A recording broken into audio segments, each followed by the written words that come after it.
Hello team, welcome to another ATP Geopolitics video with myself, Jonathan N.S. Pearce. This is Ukraine War breaking news update, and it's a bit of an annoying one. All of that time we spent being incandescent with rage about Jake Sullivan's anti-escalation rhetoric.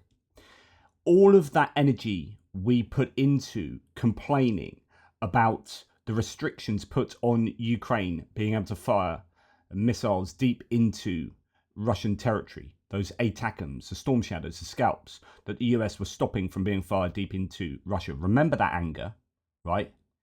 And if you were someone who was dead against that, but was also supportive of Trump, thinking that Trump would be the answer to Ukraine, this news should depress you. It depresses me as someone who was not a fan of either. Trump opposes Ukraine launching US missiles deep inside Russia.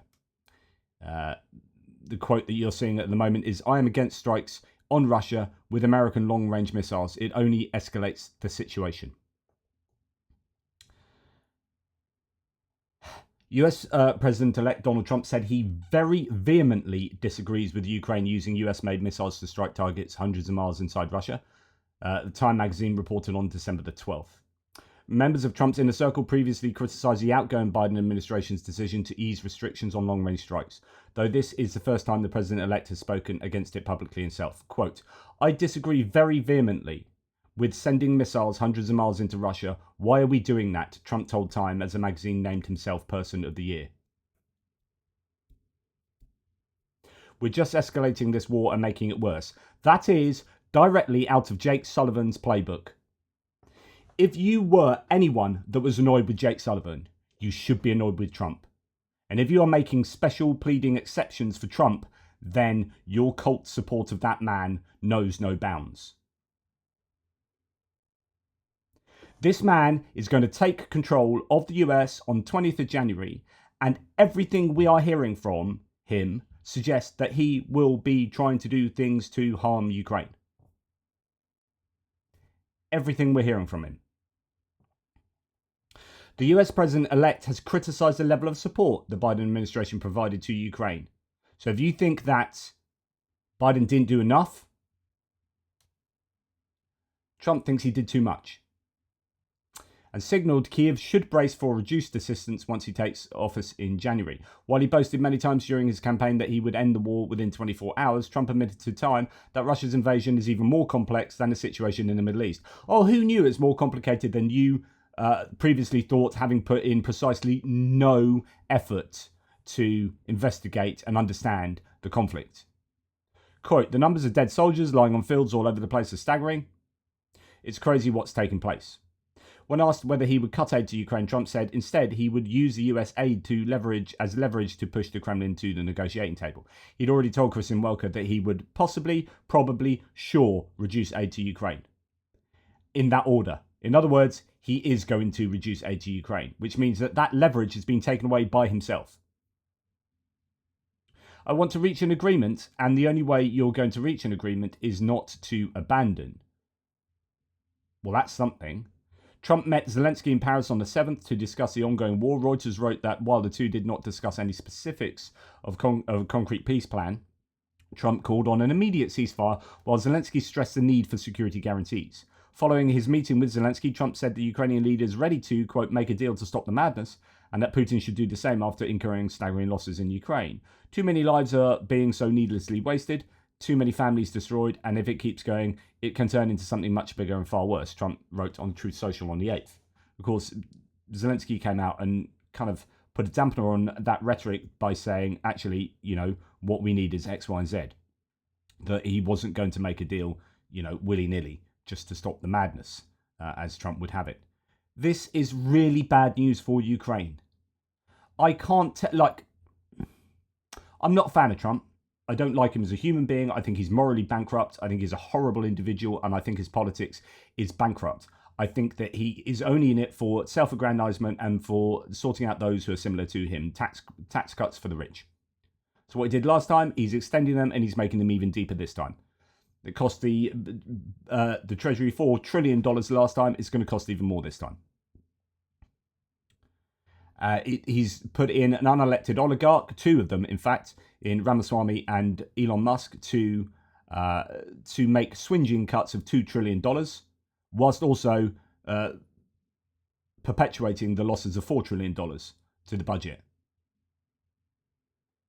None of it makes sense unless you realise really what drives him, which is his own individual power, his own individual cult leader persona, and those who are similar to him. He's all for the in-group, the rich elites. He says he'll drain the swamp and then promptly employs the swamp all around him. He is covered in swamp. He is a swamp monster. Do not believe a single word he says. I've just spent 2 videos looking at that interview with Kristen Welker on NBC News from Meet the Press. And the whole thing was a torrent of bullshit. This man is not to be trusted. And he's certainly not to be trusted on international security. And he's certainly not to be trusted on helping Ukraine. The only way he ends up helping Ukraine is by accident, not by his intention. He might end up doing the right thing for the wrong reason. That might still happen. But right now, on what he said, and this is Phillips O'Brien had it right, look at what he's actually said. And if you track what he said, if you want the Trump administration and the US to do what's right for Ukraine and for international security, be worried. We have to cut the US off here and just say, you go and do your thing. And you know what, Trump, you have no right to come and force a negotiation on Zelensky. You can jog on. This is up to them. This is their agency. And you know what? Europe, UK, Japan, Australia, New Zealand, we should be helping as much as possible. Norway as well. And it would be nice if Switzerland could chip in too. We will help Ukraine to prevail. But this man will not. Not off his own back. He wants, like, Ukraine desperately needed to be able to strike. Why?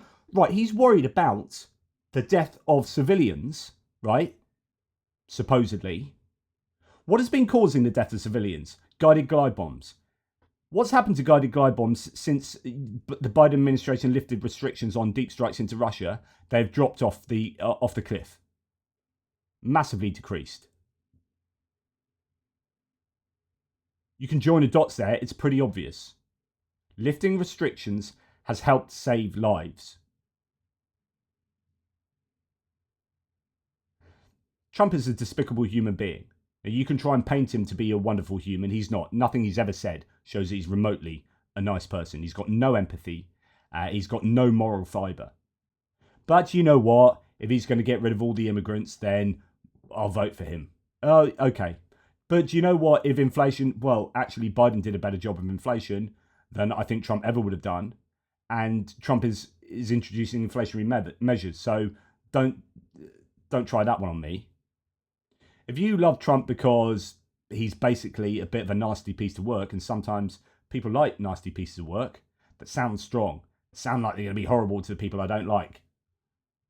If you're a fan of that, good on you. Good on you. He is not good for Ukraine. Full stop. He is not good for Ukraine.